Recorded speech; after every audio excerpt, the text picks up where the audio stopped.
آپ کی عمر کا 35واں سال تھا کہ ایک زوردار سیلاب آیا، اس سے خانہ کعبہ کی دیواریں پھٹ گئیں۔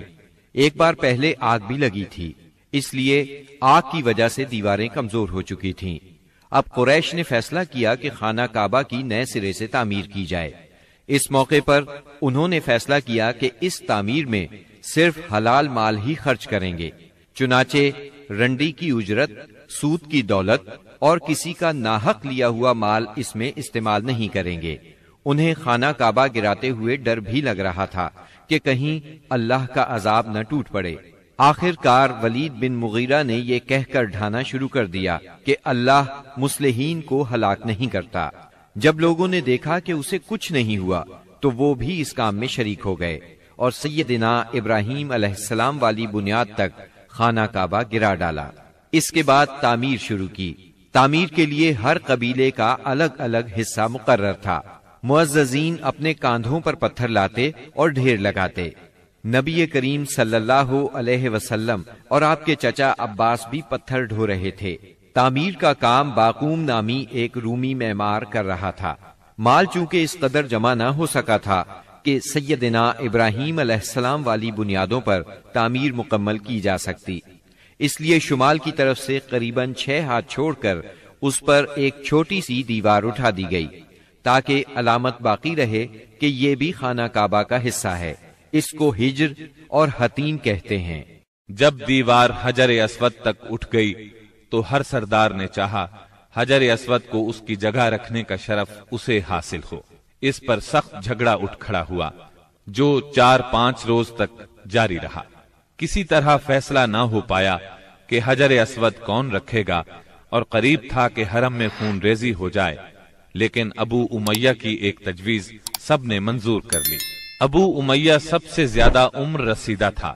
اس نے کہا، میری تجویز یہ ہے کہ کل صبح مسجد حرام کے دروازے سے جو شخص سب سے پہلے داخل ہو اس سے فیصلہ کرا لیا جائے، یعنی وہ جس کے حق میں فیصلہ دے دے حجر اسود وہی اس کی جگہ پر رکھے گا۔ دوسرے دن صبح سویرے جو شخص سب سے پہلے داخل ہوا وہ نبی اکرم صلی اللہ علیہ وسلم تھے۔ قریش آپ کو دیکھتے ہی بول پڑے، هذا الامین رضینا هذا محمد، یہ تو محمد ہیں جو کہ امین ہیں، ہم ان سے راضی ہیں۔ پھر آپ ان کے نزدیک پہنچے تو آپ کو تفصیل سنائی گئی۔ آپ نے اس مسئلے کا حل یہ نکالا کہ ایک چادر لی، اس میں حجر اسود کو رکھا اور سب سرداروں سے کہا اس چادر کو سب لوگ کناروں سے پکڑ کر اٹھائیں۔ سب نے ایسا ہی کیا۔ جب چادر حجر اسود کی جگہ پہنچ گئی تو آپ نے اپنے مبارک ہاتھوں سے حجر اسود کو اس کی جگہ پر رکھ دیا۔ یہ اس قدر عمدہ فیصلہ تھا کہ سب خوش ہو گئے۔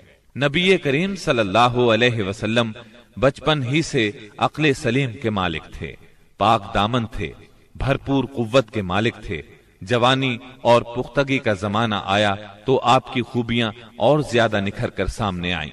آپ درست سوچ، صحیح نظر، بہترین اخلاق اور عمدہ عادات کا سب سے بلند نمونہ تھے۔ سچائی اور امانت، صبر و شکر، حیا اور وفا، خیر خواہی اور تواضع سبھی میں ممتاز تھے۔ بھلائی اور احسان میں آپ کا کوئی ثانی نہیں تھا۔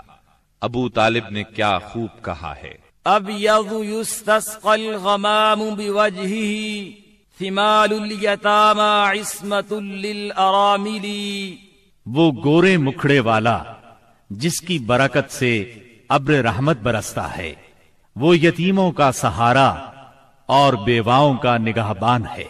آپ بہت صلہ رحمی کرنے والے تھے، لوگوں کا بوجھ اپنے سر لیتے تھے، کنگال کی ایسی مدد فرماتے کہ مالدار ہو جاتا یا روزگار سے لگ جاتا، مہمان کی مہمانی کرتے اور مصیبت کے مارے ہوں سے تعاون فرماتے۔ اللہ تعالیٰ نے آپ کی حفاظت اور نگہبانی کا خاص انتظام فرمایا تھا، اور قوم کے اندر پھیلی ہوئی خرافات اور برائیوں کے خلاف آپ کے دل میں نفرت ڈال دی تھی۔ چنانچہ آپ بتوں کی عید پر حاضر ہوتے، نہ شرک کے میلوں میں جاتے، اور نہ آپ آستانوں یا غیر اللہ کے نام پر ذبح کیا ہوا جانور کھاتے، نہ بتوں ہی کو چھوتے، اور نہ ان سے تقرب حاصل کرتے تھے۔ لات اور عزا کی قسم تو سننا بھی گوارا نہ فرماتے۔ شراب نوشی اور کھیل کود کی مجلسوں سے آپ انتہائی دور تھے۔ ایسی کسی مجلس میں آپ نے کبھی شرکت نہ فرمائی، جبکہ یہی مجلس جوانوں کی تفریح اور دوستوں سے ملاقات کے مقامات تھی۔ اللہ نے آپ کو خلوت پسندی عطا فرمائی تھی۔ عربوں کی جہالت اور گناہ آلود زندگی نے آپ کو افسردہ اور غمگین بنا دیا تھا۔ آپ اپنے اطراف میں پھیلی ہوئی انسانی اجتماعی زندگی کا مشاہدہ فرماتے تو آپ کو یہ محسوس کر کے دکھ ہوتا کہ ایک اللہ کی عبادت کا تصور دینے والے دین کو وہ لوگ بالکل بھول چکے تھے، اس دین کو جو ان کے جد امجد سیدنا ابراہیم علیہ السلام کا دین تھا، اسے بالکل فراموش کر چکے تھے۔ وہ اپنے ہاتھوں سے کعبے کی تعمیر نو بڑے احترام سے کرتے تھے، لیکن خانہ کعبہ میں بت رکھ کر ان کی پوجا کرتے تھے۔ یہ شرک نہیں تو اور کیا ہے؟ منافقت اور کہتے کس کو ہیں؟ جوا، شراب نوشی، بت پرستی اور بے حیائی معاشرے کا جز بن چکی ہے۔ اللہ تعالیٰ کی وحدانیت کا تصور تو پایا جاتا ہے، مگر اس تصور کو بت پرستی کے ذوق اور شوق نے بہت دھندلا کر دیا ہے۔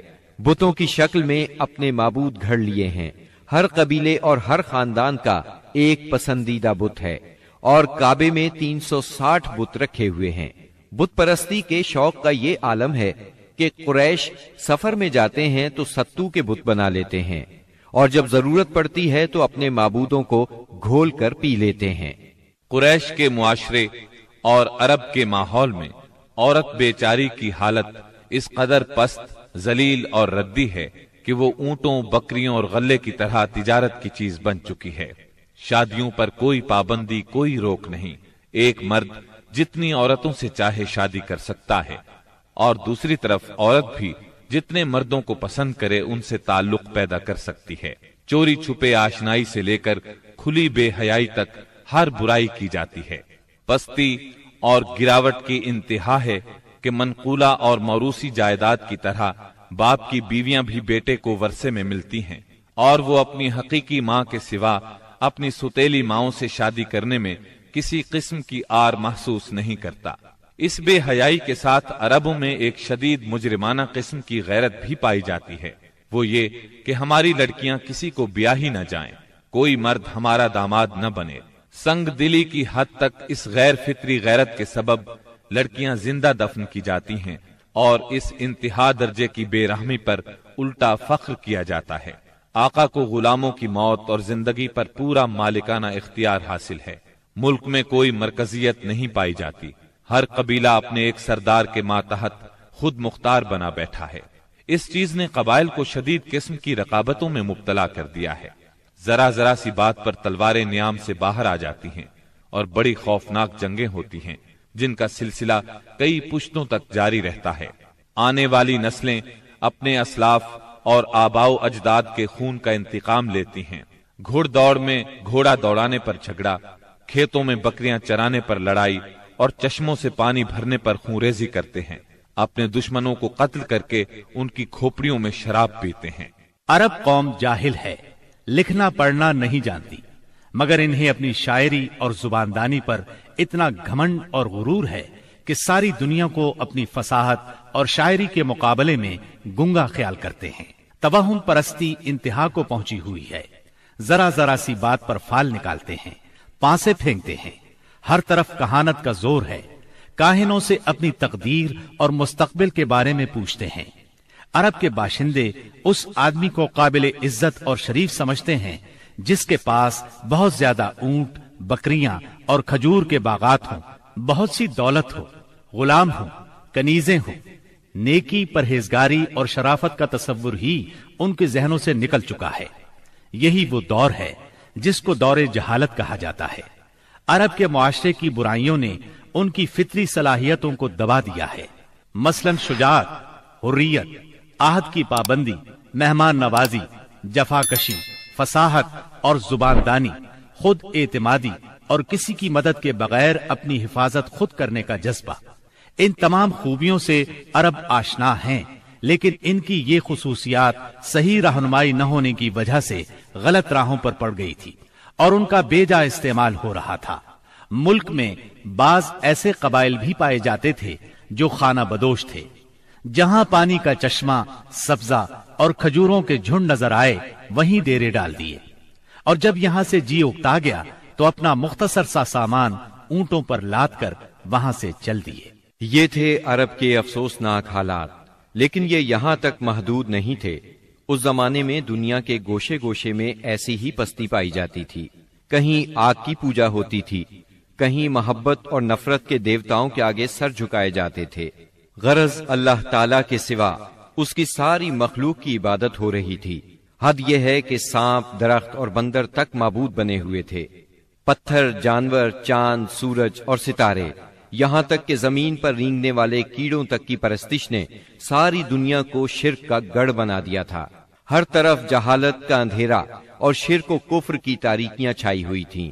ان سب میں صراط مستقیم گم ہو کر رہ گیا تھا۔